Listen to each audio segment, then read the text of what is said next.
رقیت ہے، غلامی ہے۔ وافرن کا نہ اور ناقصن کا لفظ آیا ہے، چاہے غلام کامل ہو یا ناقص۔ غلام کامل کا مطلب یہ ہے کہ ایسا غلام ہے جو مکاتب نہیں ہے، مدبر نہیں ہے، اس طرح کا غلام نہیں ہے، بلکہ غلام کامل، چاہے غلام کامل ہو یا ناقص، یعنی مدبر ہو، مکاتب ہو یا قن ہو۔ قن کہتے ہیں کامل غلام کو، مدبر کہتے ہیں ناقص غلام، یعنی ایسا غلام جن کو آقا نے زندگی میں تو غلام رکھا، لیکن زندگی کے بعد، مرنے کے بعد آزادی کا حق دے دیا۔ تو یہ غلام تو ہے لیکن صرف حیات بھر کے لیے ہے، یہ ناقص ہے۔ ایسا غلام اگر کوئی مورث انتقال کرتا ہے تو اسے بھی وراثت سے روک دیا جائے۔ اسی طرح مکاتب ہے، یعنی وہ غلام جس کو آقا نے بدلے کتابت آزادی کا حق دے دیا۔ مثلا آقا نے کہا کہ تم 50,000 روپے جمع کر دو تو تم آزاد ہو، ایسا غلام مکاتب ہے۔ اب وہ ڈھونڈ رہے ہیں ایسے کوئی انسان کو، کہیں خواہ انسان کو جو ان کو 50,000 روپے دے دے تو آقا کے پاس جمع کر کے اپنے کو آزادی حاصل کریں، یہ مکاتب ہے۔ جب تک مکاتب ہے، اگر ان کے مورث کا انتقال ہو گیا تو مکاتب بھی وراثت سے محروم ہوگا۔ برکت موانع ارث میں سے ایک مانع رقیت کا ہونا ہے، غلام کا ہونا ہے، چاہے وہ غلام کامل ہو یا ناقص، وافرن کا نہ اور ناقص۔ نمبر 2، دوسری چیز جو مانع ارث میں قتل ہے۔ قتل یعنی اگر وارث نے اپنے مورث کو قتل کر دیا ہے تو قتل کر دینے کی وجہ سے وہ وراثت سے محروم ہوگا۔ قاتل وارث اپنے مقتول مورث کی وراثت میں حصہ نہیں پائے گا، اسے روک دیا جائے گا۔ یہ قتل کہہ رہے ہیں وہ قتل یجب بہ القصاص او الحدود، جن پر قصاص واجب ہے یا کفارہ واجب ہے۔ جس قتل سے قصاص یا کفارہ واجب ہو وہ قتل مانع ارث ہے۔ کون سا قتل ہے؟ تو فقہا نے اس کے کئی درجے بیان کیے ہیں۔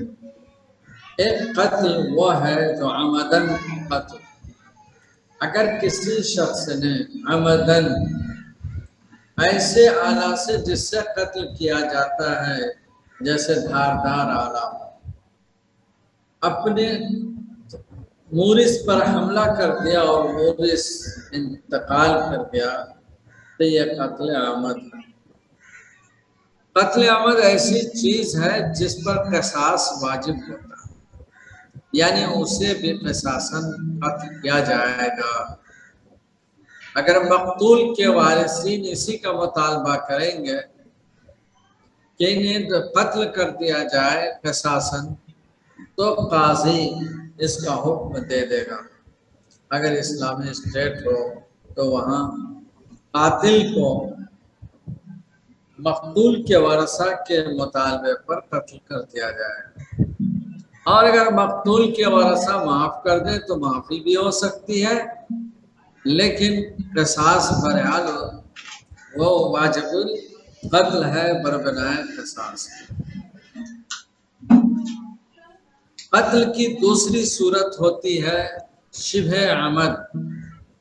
شبہ عمد کا مطلب یہ ہے کہ اس نے قتل تو کیا، یعنی عمد ارادہ کیا، لیکن آلہ یا قتل کرنے کا جو ذریعہ تھا وہ نہیں تھا جس سے کہ قتل کیا جاتا ہے۔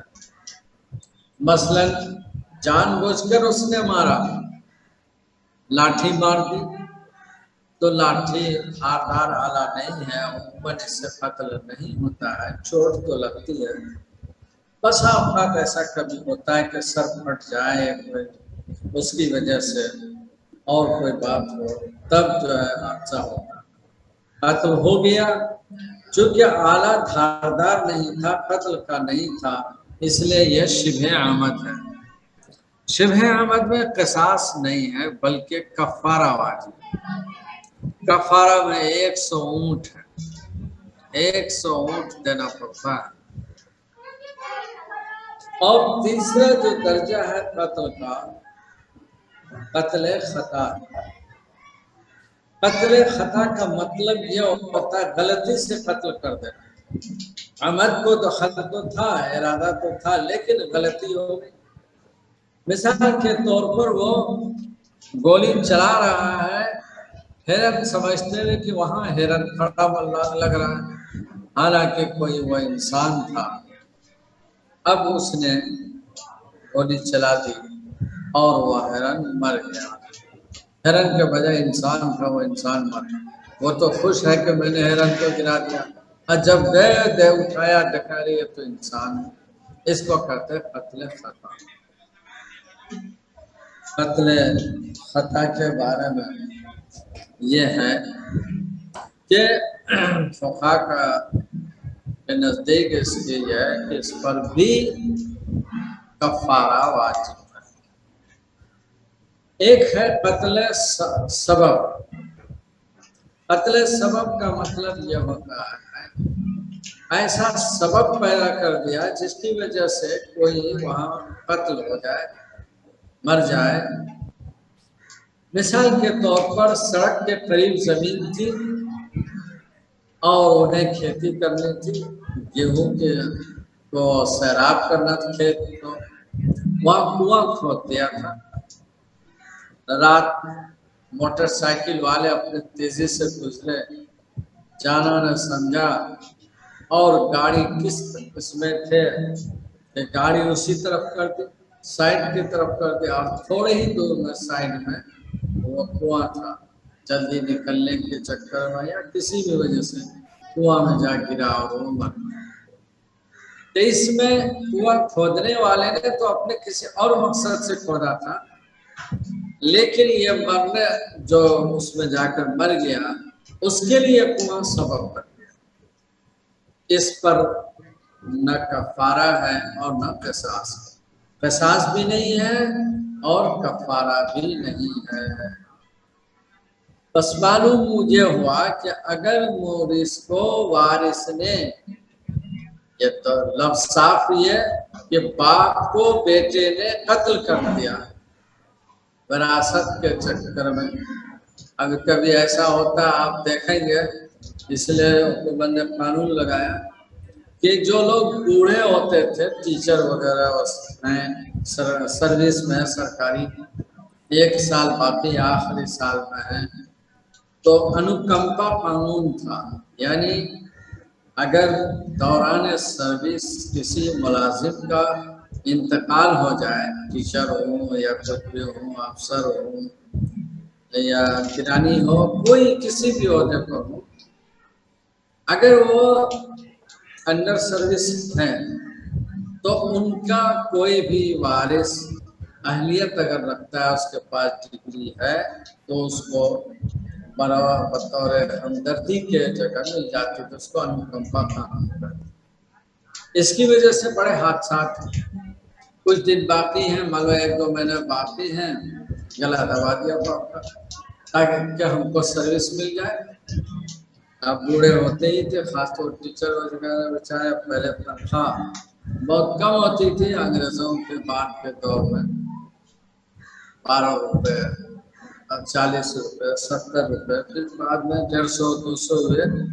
1980 کے بعد پھر کچھ تنخواہیں بڑھی، تو ایسے لوگ بیچارے سائیکل سے چلتے تھے، اب بوڑھے ہو جاتے تھے، تو لڑکوں نے یہ حرکتیں کافی کی، جس کی وجہ سے پھر گورنمنٹ کو سوچنا پڑا اور انہوں نے اس قانون کو ختم کیا۔ اور جہاں